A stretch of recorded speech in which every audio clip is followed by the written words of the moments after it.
ஆண்டவராகிய இயேசு கிறிஸ்துவின் நாமத்தில் காலை வாழ்த்துக்கள். இன்றைய மன்னா, இப்பொழுது என் தலை என்னை சுற்றிலும் இருக்கிற என் சத்துருக்களுக்கு மேலாக உயர்த்தப்படும். சங்கீதம் 27 வசனம் 6 முன்பகுதி. பாருங்க, இந்த அருமையான வேளையில் ஆண்டவரிடத்துல தாவீது நிறைய முறையீட்டை சொல்கிறாரு. சொல்லிட்டு இந்த இடத்துல என்ன சொல்கிறாருன்னா, என் தலை என்னை சுற்றிலும்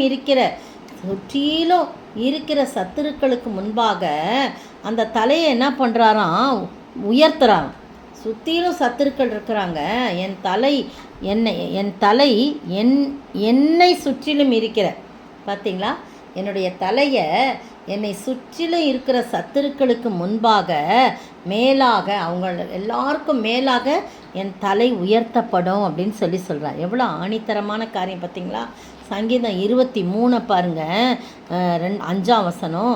என் சத்துருக்களுக்கு முன்பாக நீர் எனக்கு ஒரு பந்தியை ஆயத்தப்படுத்தி என் தலையை எண்ணெயால் அபிஷேகம் பண்ணுகிறீர், என் பாத்திரம் நிரம்பி வழிகிறது. அதான் ஆண்டவருடைய வார்த்தை எவ்வளவு உண்மையானது, உத்தமமானது, நிரந்தரமானது, நிலையானது பாருங்கள். அதை தான் தாவீது பிடிச்சிக்கிறார்.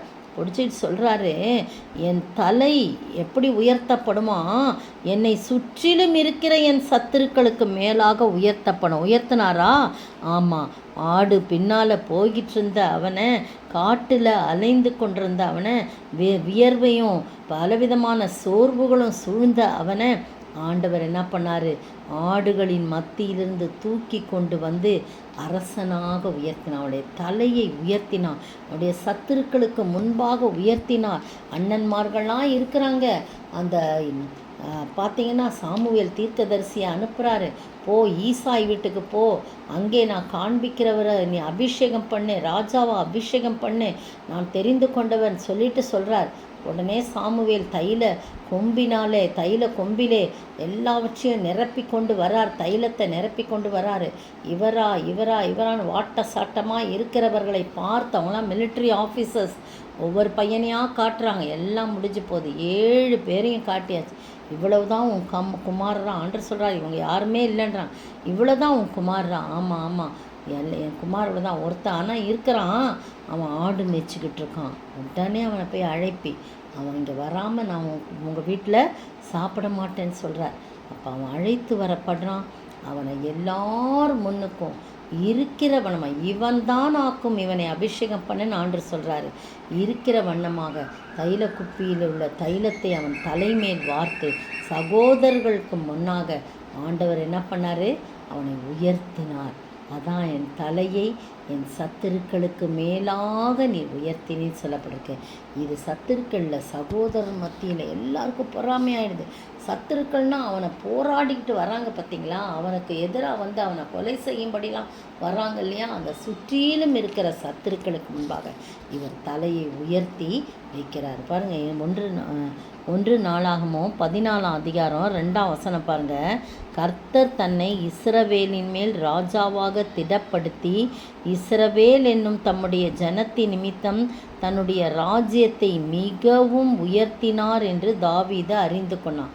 பார்த்தீங்களா, ராஜா தாவீது என்ன பண்ணான், அறிந்து கொள்கிறான். என்ன அறிந்து கொள்கிறான், இஸ்ரவேலின் மேல் ராஜாவாக என்னை திடப்படுத்தி இஸ்ரவேல் என்னும் தம்முடைய ஜனத்தின் மேல் ஜனத்தின் நிமித்தம் தன்னுடைய ராஜ்யத்தை மிகவும் உயர்த்தினார். அதான் உயர்த்தப்படுது.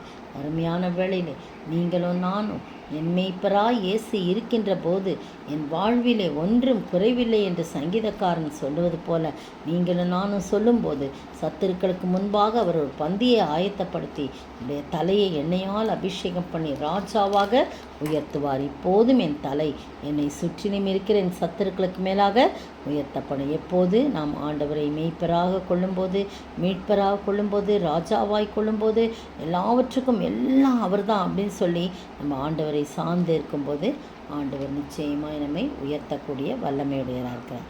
ஜெபிப்போம். மேய்ப்பராய் இயேசு இருக்கின்ற போது என் வாழ்விலே குறைகள் என்பது ஏது? என் மேய்ப்பராய் இயேசு இருக்கின்ற போது என் வாழ்விலே குறைகள் என்பது ஏது. ஸ்தோத்திரிக்கிற ஆண்டவரே, துதிக்கிற ராஜா தகப்பனே, எவ்வளவு நல்ல ஆண்டவர் ஆண்டவரே.